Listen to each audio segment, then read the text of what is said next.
Video में तमाम शादीशुदा जोड़ों के लिए एक पैगाम है कि अगर आपके शरीके हयात से कोई गलती हो जाए और जब वो आपको मनाने के लिए पहल करे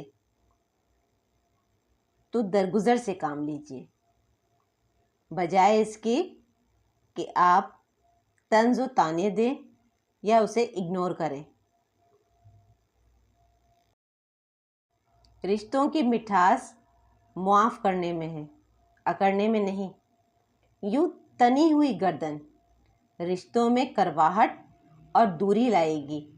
फिर चाहे कुछ दिन के बाद सुलह हो भी जाए, मगर बातें, अल्फाज और तंज हमेशा याद रहते हैं। तो तनी हुई गर्दन को थोड़ा नीचे लाइए।